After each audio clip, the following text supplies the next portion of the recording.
2 of our series called How to Christian. My motivation for wanting to do this series was I think the basics are important. I want to go, if you have maybe you're not a Christian yet, you're like, well, what does that mean? Or maybe you are a Christian, you're like, hey, I'm not sure I understand all that means. So I wanted to answer that. But then also, I feel like there's kind of some misunderstanding about what it means to be a Christian. Like if you just went around and just asked people, just anywhere, say you went to work or just found somebody at a restaurant somewhere and said, hey, what does it mean to be a Christian? I think you'd get a really wide range of answers. The most common answer you used to get, not true anymore, but you used to get, if you asked somebody, hey, what does it mean to be a Christian? They would say, a Christian is a good person. That's what people used to say. They don't say that anymore mostly because I think the word good is now contested. Our culture actually doesn't agree on what that word actually means. And maybe it's because Christians haven't been so nice. I don't know. A common answer you'll still get if you ask somebody is, a Christian is somebody who goes to church. So I guess you, by that definition. But then you'd probably slide into some negative ones, right? If we're honest, if you ask somebody, what does it mean to be a Christian? Christians are hypocrites, right? All right. Fair, right? Maybe we are. I think everybody's a little bit of a hypocrite, but maybe it's more on display for us. What does it mean to be a Christian? Christians are against a bunch of stuff. Like we're more known for maybe what we're against than what we're for, which is a fascinating thing. So they might give a list of things that we are against. What does it mean to be a Christian? Christians vote a certain way. It's none of the above is the right answer, guys. I actually think we're a little politically homeless currently. That's just my opinion. To be a Christian, it means they're judgmental. That's what it means to be a Christian, is to be a judgment. We're always looking down our noses. We're always above everyone else. And then a really weird one that always fascinates me is that Christians are against science. I was like, that's such a weird thing, but it comes from a misunderstanding that we're going to talk about today. But I'm always like, how are we against, because I'm a Christian, I'm against science. The water cycle. Man, I really have something. I don't like the water cycle. What part? Evaporation? Has it got you? I don't understand. The mitochondria is the powerhouse of the cell. I just believe in Jesus, man. I don't know about it. Really? It doesn't make any sense. Why are these two things supposedly incompatible? And I think there's some reasons. So it kind of comes from confusion around one word. And it's the word I want to talk about today. And I think, so last week we talked about the most important word in Christianity, and I said that word was grace, and I still believe that's true. But if you wanted to argue with me, you could have brought up this word. Because this word is easily my number 2, and you could argue it could be number 1. It's the word faith. Faith. So I think a lot of the confusion around what it means to be a Christian has to do with some confusion around the word faith. And this is a big deal to us as Christians, huge deal. Ephesians 2:8 says this, "For it is by grace you have been saved through faith. And this is not from yourselves, it is a gift of God." So those two words for us as Christians, those are the most important words, right? Grace and faith. These two things together, vital to our salvation, vital to our relationship with God. You got to have both. Grace and faith. But again, I feel like we talk about this word, we throw this word around, the word faith, and maybe I'm certain that our culture is a little confused on the word, but maybe we're a little confused as well. So what I want to do is I want to look at a story where faith plays a role, and maybe it can help us unpack what this word means a little bit more. So the story takes place, I want to give you the setting. Jesus is coming down off of a mountain with his 3 closest friends, and he's walking into a crowd of people. That's what's happening here. He's coming down, and he's walking into a crowd. Mark 9, verse 14. When they returned to the other disciples, he saw a large crowd surrounding them, and some teachers of the religious law were arguing with them. So Jesus walks up, and you have 3 groups of people. You have a crowd. You have just bystanders listening, watching, kind of observing what's happening. You have these religious teachers, these Pharisees, these Sadducees, these experts in all things religious. And then you have the rest of Jesus' disciples. So those are the 3 groups you have. And there's an argument happening. So you have the religious people arguing with Jesus' disciples, and everyone else is watching. So you have people are arguing over religion. That never happens. What are we talking about? So That's the scene that Jesus is walking into. Verse 15. When the crowd saw Jesus, they were overwhelmed with awe, and they ran to greet him. What's all this arguing about? Jesus asked. So, there's an argument, which is interesting, and the crowd is watching this argument, listening to this argument, but the moment they see Jesus, they peel off and they're going after Jesus because Jesus is more interesting than religious arguments. Listen. Jesus is more interesting than religious arguments, and that's always going to be true. So the crowd recognizes this, and they go to Jesus, and we would do well to remember that truth. So Jesus asked the question, what's all this arguing about? Now remember, there's three groups here that could answer that question. I think the person who answers is kind of the most surprising. So verse 17, one of the men in the crowd spoke up and said, "Teacher, I brought my son so you could heal him. He's possessed by an evil spirit that won't let him talk, and whenever the spirit seizes him, it throws him violently to the ground. Then he foams at the mouth, grinds his teeth, and becomes rigid. So I asked your disciples to cast out the evil spirit, but they couldn't do it." So, admittedly, when I read a couple verses like this, I know, especially if you're newer to the faith, this is going to beg a lot of questions. I don't have time to go into like demonology here today, but obviously the problem this father has is that his son is afflicted by something evil. So, you believe there are forces for good and forces for evil. Well, this one is a force for evil, and it's specifically going after this boy. And the father here is like, "Hey, I brought him to you, Jesus. You were up there. You're busy doing a thing. So your disciples asked me, and I asked them, hey, can you deal with this thing that my son has going on?" And that's a good move, by the way. Jesus' disciples had experience with this. They had authority in this. They should have been able to do it, but for some reason or another, it doesn't work. Now, Jesus' response might be a little surprising at first, but I'll explain it. Here's how Jesus responds to that. Verse 19.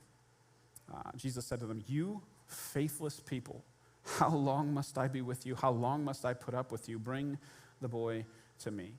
Now, at first, when you read it, it sounds like a parent who just walked into the playroom and they're like tired of gentle parenting. Like, we're done with the gentle parent. We're just gonna attack. How long do I have to put up with you? Now, at first, it sounds like he's talking to everybody, right? Which would be a little cruel. This father, obviously is in an emotional place trying to help his son. So if Jesus said this to everyone, it would be a little cruel. So many scholars believe, and I believe that that's not what was happening here. I believe that Jesus actually aims this comment at the religious people.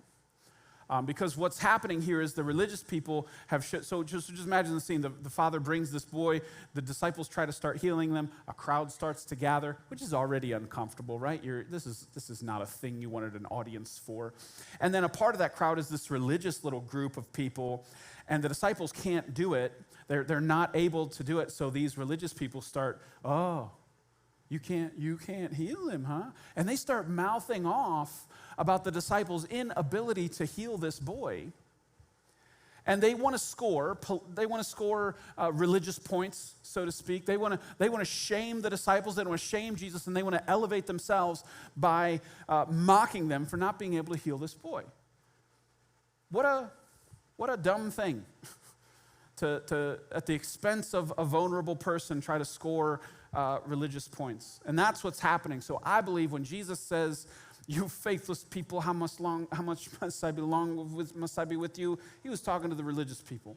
He was talking to them. He was rebuking them. He was tired of people trying to score religious points at the expense of the vulnerable.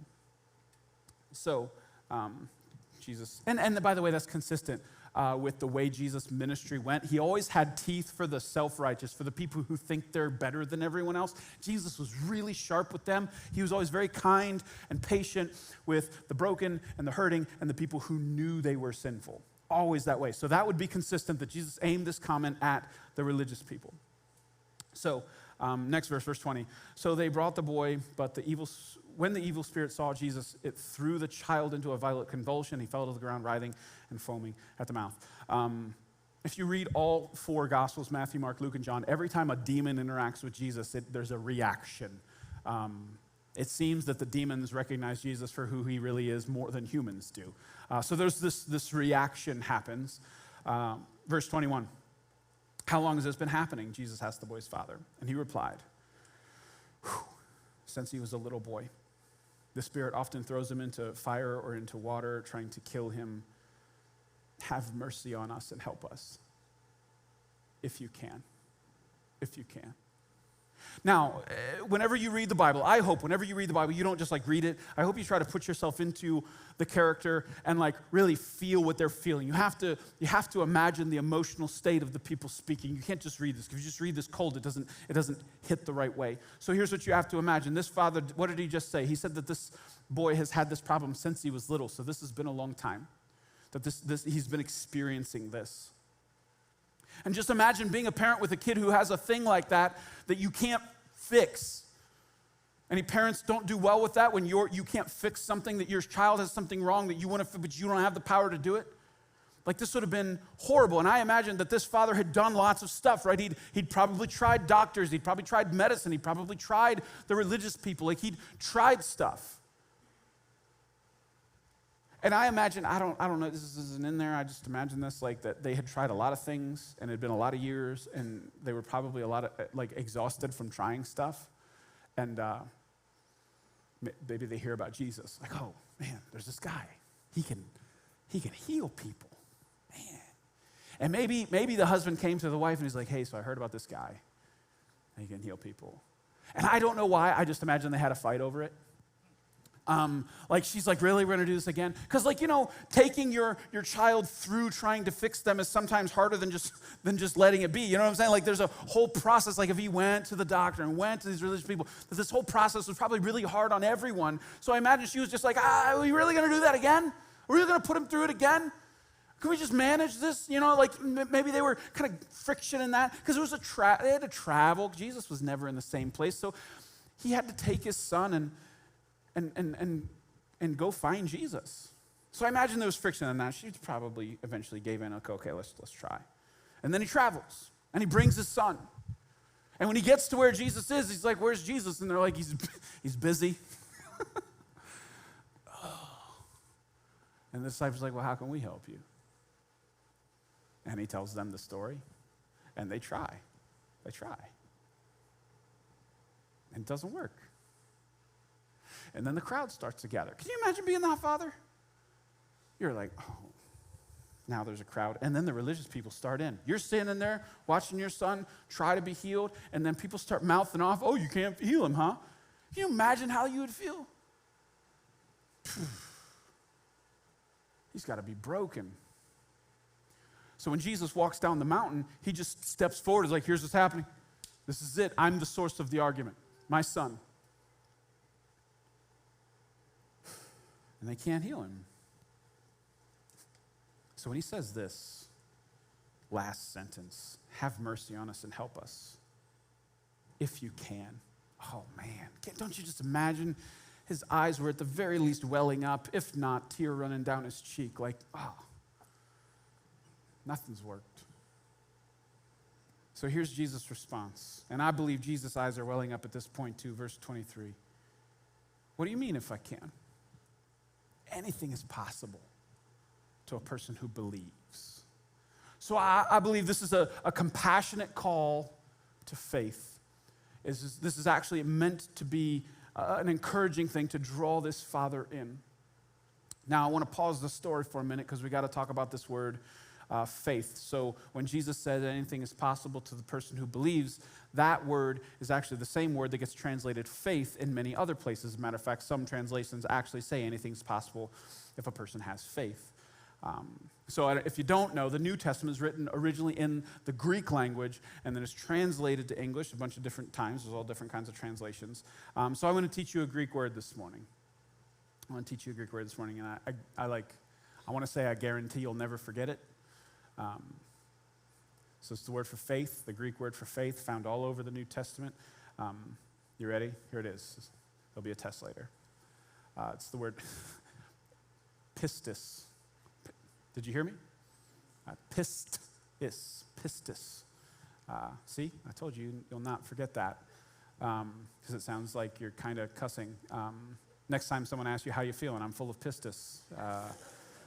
They'll be really, really confused. Definitely do that to a religious person because it would be so awesome because they think you're cussing. And then you're going to be like, no, actually, I know Greek and you don't. So it'll be really good interaction. Do that. So faith, belief. What is that? So if I may, I want to back up for just a minute, and I believe our culture has kind of split people into two groups. This is a way bigger oversimplification than may be true, but I think you'll kind of recognize this dichotomy that our culture has created. On one side, you have people of faith, and our culture kind of views people of faith a certain way, right? Like people of faith believe stuff. They don't even need evidence for that. They close their eyes and they believe stuff. Sometimes they believe stuff against the evidence, right? So culture would kind of look down on people of faith, and they would say, oh, these people, they're very much more emotional driven, they're not cognitive, they're not using their brains if they have one. Like that's kind of the view of people of faith. And then on the other side, again, this is our culture, this is not me, don't cut this clip and be like, this is what Pastor Adam actually thinks. I don't think this is what our culture thinks. You have over here this person who's very rational and reasonable and very what they know. They're all about what they know. They're very cognitive. Their five senses are very important to people over here, right? What you can see, smell, taste, hear, feel, those things are what tell us is real, right? Like so for this person, the thinking person, their senses are super important to them. If they cannot use their five senses to detect whatever it is happening, they can say, I don't believe that. So they're kind of portrayed as grounded, and they live in reality. So when you look at the way our culture views these two things, these people, they believe stuff, God bless them, they're a little dumb. And then these people over here, man, they're more, and that's why, you look at that thing where Christians don't believe in science. This is part of where it comes from, because they just believe stuff. These people over here, they actually follow the scientific process, and they test things to see if they're real in the world, and they live in reality. Reality, fantasy. Again, that's common perception, I believe. Maybe slightly exaggerated, but I don't think by very much. I would like to propose that is a false dichotomy, that this is not really the way you can split our people into these. You just can't do it. It cannot be faith people and rational, reasonable people. And here's why.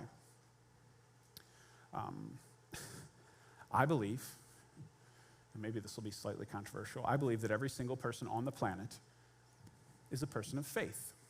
Every single one. All 8 billion people have faith. Now, if you're over here, and maybe you're over here, and maybe you're like, hey, actually, this is me. I'm the rational, reasonable person, super insulted that you're telling me I'm a person of faith. I'm not. I live over here. Okay, but hold on. Let me make an observation about faith. This is not a definition. This is just my observation about faith. Faith is what you do with what you don't know.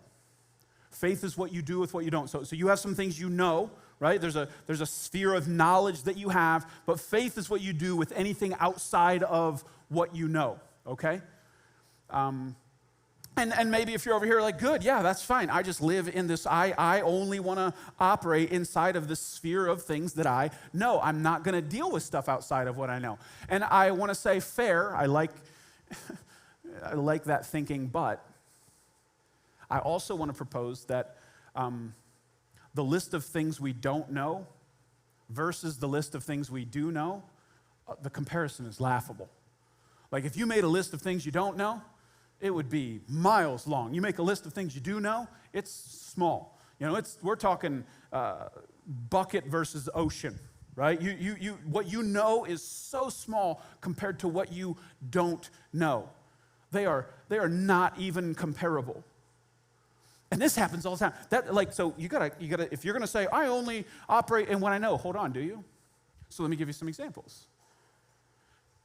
When you came into this room and you sat down, you didn't know that the chair was going to hold you. You didn't. I checked.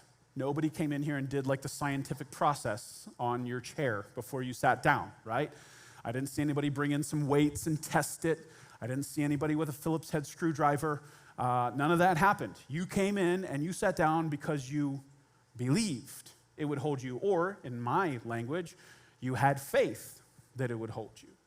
When you got in your car this morning, you did not check your lug nuts. You believed they were tight. You could say you had faith that they were tight, but you didn't check them. Next time you get on an airplane, you don't know that the pilot's not drunk. You don't know. You could, I guess, hey, sir, could you breathe into this before I get on? You could try. Maybe you would, maybe just to help your fear. But you don't know. You don't know. Actually, your whole life is made up of things like that, right? When you were driving here, somebody came up and stopped at a stop sign. You didn't know they were going to stop. You kept going. You believed they were going to stop. Whatever you ate for breakfast this morning, you didn't know it didn't have food poisoning. You believed it did. Maybe the milk smelled a little funny. I don't know. Like, you believed, though, right? And in my world, like, I don't know that my 3-year-old didn't just grab my toothbrush and, like, stir the toilet, you know? I don't know that. It's actually possibly likely that she would. I believe it. I have faith that it's true. So I guess what I'm trying to get you to see is like this whole idea that there's people who just live in what they know and then there's people who have faith. I actually think that's silly. That actually everybody, day in, day out, probably minute in, minute out, lives on some level of faith. You believe. Now, let me defend the rational person, because you're supposed to represent, if you're having a dispute with someone, you're supposed to represent their side well. So if I were a rational person, I would say, okay, fine. True, but it's not quite like that. I use my powers of observation, my 5 senses, and I actually, so let's take the chair thing for an example. You came in and you sat in that chair. Well, I didn't just sit in the chair. You looked at it. Even if it was unconscious, you're like, hey, it's made of metal, and I'll pick the one that has the nice cushion on it. Maybe you even say, I sat in it last week and it didn't fall. So that was evidence to me. You also noticed that no one else was falling, right? There's not a bunch of people laying on the ground like, oh, these chairs are falling apart. Maybe you even made an assumption about the church, like, hey, the church has a vested interest in your chairs not falling apart. And true, because we don't have that good of insurance. So yeah, we care. We care a little bit. So you knew some things, and then you got right up to the edge of what you knew, and you took one more step of belief. So you would say that's a rational belief. That's a rational faith, if you're going to make me use that word. And I would say fair.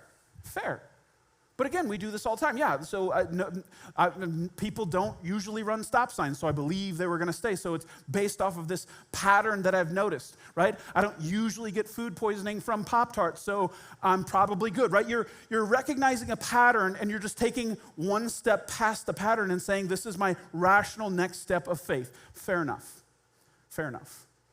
So do you remember when you were little, and I think it was like math class where you had to recognize patterns? Do you remember like those worksheets where you had to recognize patterns? So kindergarten level would be this. My first grader could get this. Does anybody want to be brave in a room full of people and answer a math question? What's the answer? 2.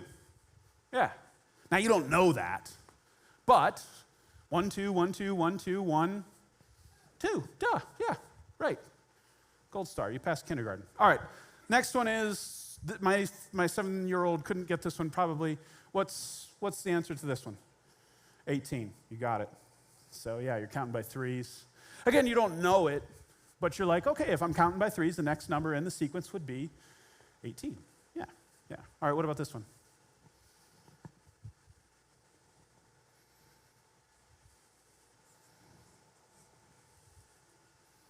I'll give you a minute. Somebody venture a guess, come on. 34. Totally makes sense. So if you're lost, 34, 34, 15, 15, 34, 34, 15, 15, that would be the logical sequence, right? Totally makes sense. Based off of what you see there, it totally makes sense. And it's 100% wrong. Sorry, you did, it was a good guess. And it totally makes sense. What if I told you no mathematician on the planet would get this right? 0% chance. Even the best of the best in the history, Pythagoras, the guy who, the theorem guy, even he could not get this right. I was looking up mathematicians this week. I just got interested. I looked up top 10 mathematicians. I recognized none of their names, just so you know. One of them was from England. His first name was Sir. He would get it wrong. he would get it wrong? Do you want to know the answer? It's 21.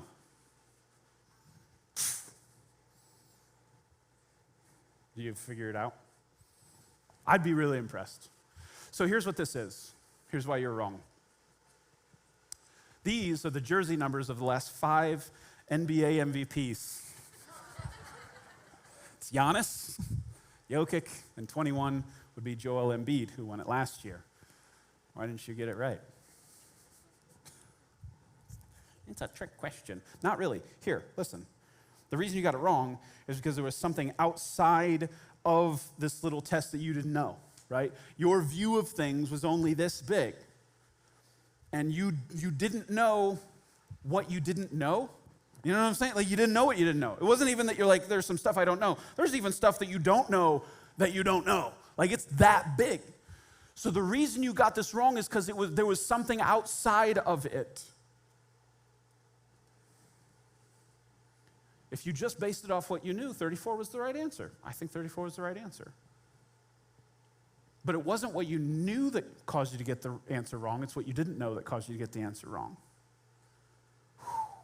Now, if that's true in a little number pattern test, isn't it probably true in more things in your life?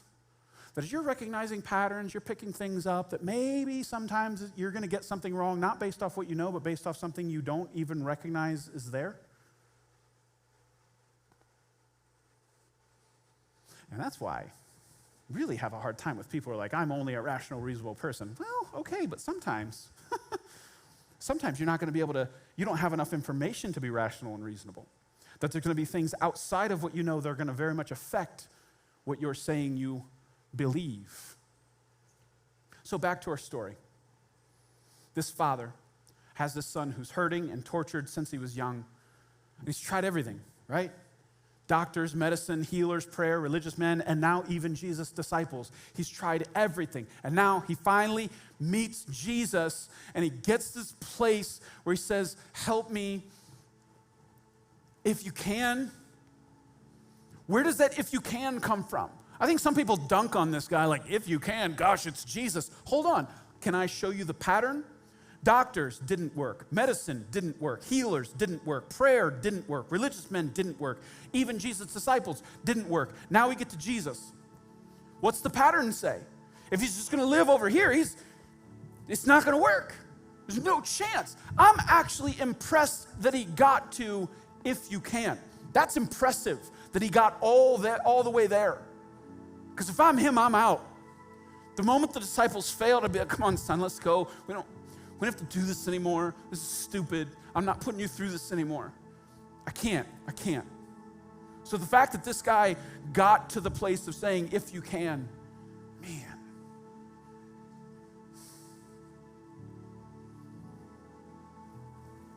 And that's what I want to say, like, maybe you're over here and like, maybe you're not a Christian yet. And part of the reason you're not a Christian is because you consider yourself a rational, reasonable person. And I just want to say, respectfully, I think you trust what you know too much.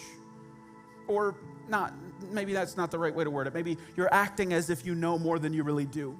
You're presenting yourself as having enough knowledge to make these assumptions about things, and you don't have as much as you're saying you do.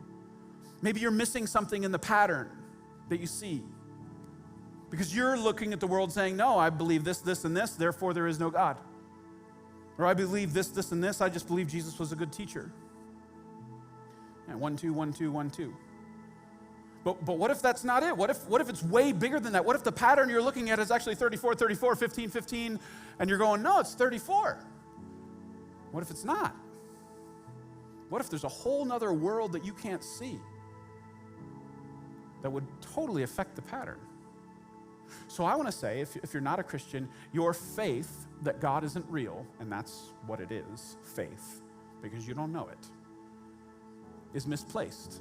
Your faith that God isn't real is misplaced. I want you to doubt your doubt. I want you to doubt your doubt. So now, look at this story. Jesus, help us if you can. Jesus says, if I can, anything's possible to someone who believes. The man's response is gold. This guy is my favorite non-named Bible character in the Bible. Look at this response, verse 24. The father instantly cried out, I do believe, but help me overcome my unbelief. I just feel like this is one of those, he's so emotional at this point. Just help us if you can. And Jesus is like, anything's possible. And he's like, I do believe. Just help my unbelief. Like it just kind of tumbles out of him. He just lays this in front of Jesus.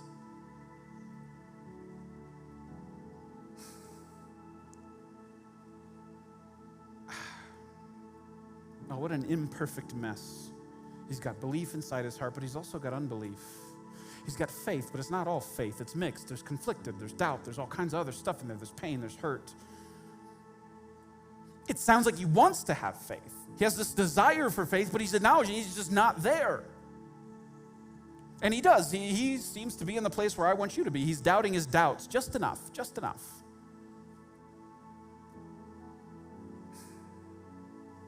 And he asks the question, help my unbelief.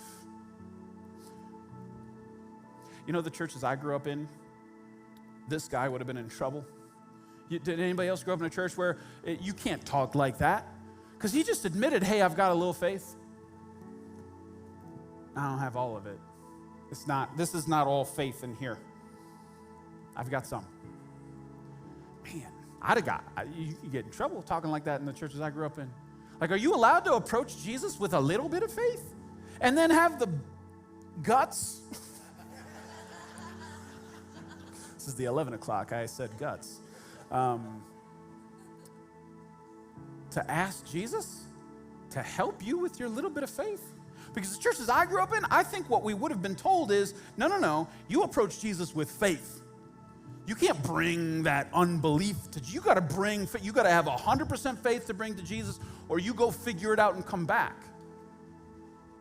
So Jesus' response should be, according to the churches I grew up in, Jesus should be like, oh, buddy, sorry. You're going to have to go take care of that unbelief, and then I can do something for you. Until then, that's how Jesus should have responded. But he doesn't. This guy walks up to Jesus and asks Jesus to help him have faith in Jesus. Sounds like a question you're not allowed to ask. So for me, this is comforting. So if you're over here and you're not even a Christian yet, man, my goal is for you to doubt your doubts today. I want you to recognize that the pattern might be different than what you think it is. But if you're over here, maybe you're already a Christian and a faith, and you just got to be honest that you don't walk around with 100% faith all the time. Anybody who says they do, I don't believe you. It's faith. We all have ups and downs. So maybe you're in a place right now where you feel like, hey, I've got a little bit, I've got a thread, I've got a thimbleful, maybe a grain or two of faith. That's like all I've got right now. I want you to have some comfort, because according to this story, you can bring that one grain of faith and you can ask Jesus, hey, help me with this, and he will. Because Jesus, the moment this man cries out, I do believe, help my unbelief, Jesus goes, okay. Healed his son. Instantly healed his son. Moved overwhelmingly. So you can bring that to him, even a little bit. So here's where I'm at with patterns. Here's the pattern I recognize. I look around the world and I see the world is broken. Anyone want to argue? The world is broken. Look almost anywhere. The world is broken. But then I also notice that I have this thing inside of myself, like I have this ache in my chest for it to not be broken. And that's weird to have those two things together. Why do I have this? Why do I get sick to my stomach when I read some of these news stories? Like killer suicide drones, like that's a wild little phrase to say. Like the fact that our world is so messed up, you have all this death and all this disease and all this injustice throughout this whole world, and my soul rages against that. And I want to say, I want the world to not be broken. I have this inside of me, like a really deep desire. Why are both those true? So I want to say, as I'm recognizing this pattern, if I have a desire for the world to not be broken, is it a safe, logical statement to make that maybe I was made for a world that isn't broken? For example, when I get hungry, I believe food exists, like I was made to eat food, right? Like that's evidence that and that doesn't mean I'm gonna get to eat. It just means that I know that I was created for food. So if I have this longing for a world that's not broken and destroyed, then maybe I was made for a world that's not broken and destroyed. Why do I have the desire? If I have a spiritual desire, then maybe there is a spiritual food of sorts. Because if the world was always broken and is broken and always will be broken, how would I even recognize that it's broken? It just is, right? It just is. So that's my pattern. World's broken. I have a weird desire for it not to be broken. I come to the conclusion maybe I was made for something else. And maybe someday it won't be. And I believe the Bible talks about that. And then I look inside myself and I do the same thing. I see I'm broken. I'm broken. And I can't fix myself. I just can't. I do what I don't want to do. I'm not who I want to be. And that's weird. I bet you have that too. You're not who you want to be. You're not there, wherever there is. You know we're the only animals on the planet that do that? For real. There's no lions in therapy, man. I just really feel for the animal. I don't want to just feel the poor guy. Maybe I'm not made to hunt. Like, no animal does that. None. Zero animals on the planet worry about, am I who I was supposed to be? Why am I broken? Why am I not? None of them struggle with that. Birds fly, fish swim, lions hunt. I don't know. Something wrong. And then I look at what Christianity says, and Christianity says, yep, you're broken. Yep. And I go, okay, I believe that. And yep, you can't fix yourself. Oh, okay, yeah, all right. Well, that explains why I haven't succeeded yet. And then it says, hey, Jesus actually is the answer. You can't fix yourself, but Jesus can. It's going to take your whole life, but once he comes into your life, he's going to start to move things that you didn't think were movable. And then I experience it. And again, I'm just going, well, 1, 2, 1, 2, 1, 2, 1, probably 2. It's a pattern for me. I don't believe in Christianity because I just blindly jump off or because it's my job. I don't believe because of that. I look at the world, I look at myself, and I say, ooh, this Christianity is actually pretty descriptive of what I'm experiencing. And man, I love the solution. It's so good. It's not too good to be true. It's so good it has to be true. Like, why else would I have these desires in me? That's why I'm a Christian. It fits the pattern. It fits the pattern. So listen, we're taking communion today. When you came in, you got some juice, a little cracker in the top. If you want to participate, you don't have to, by the way. If you want to, we got some people, just raise your hand, they can get you. If you didn't get one, they'll bring one to you. And here's what communion is, if you've never taken it. It's a physical symbol of a spiritual truth. So the night Jesus was betrayed and arrested, he took bread and he broke it. He said, this is my body, which is broken for you. And then he took the wine and he drank it and he said, this is my blood, which is spilled for you. The most important thing to ever happen, Jesus died on the cross in our place for our sins. And when we take communion, it's supposed to be a thing where we remember. We remember what he did for us. So I want you to take a minute. Worship team's going to sing a song. I just want you to take a minute. I want you to have a moment with God. I would hope there would be some gratitude in that moment of what he's done for you. Maybe it's a moment where you bring your faith. Maybe it's a grain of sand. Maybe it's a thread. Maybe it's a thimble. Maybe you just have a little bit of faith and you need to have a conversation with God where maybe you want to have the same conversation. Lord, I believe. Help my unbelief. Help me. Or maybe you don't even take communion. Maybe you're not a Christian yet and you just need to have a conversation with God, period. And maybe you take a step today, a step of faith. And you decide, hey, I'm going to follow Jesus now. This could be that day. All right, pray with me. Lord, I thank you for this story. I thank you for your compassion and your love with this father. I do believe. Help my unbelief, Lord. You just a little bit of faith, you accept it. Thank you for the cross. Thank you for what you've done for us. I pray for the person who's not a Christian yet, Lord, that they would make that decision today. They would pray a prayer just handing their life over to you, asking you for forgiveness, a prayer of surrender today. And it would change them forever. I pray for the Christians in the room, Lord, that they would just hand their faith to you, whatever it is, and ask you to help them grow it. Thank you, Lord. Be present here. In Jesus' name.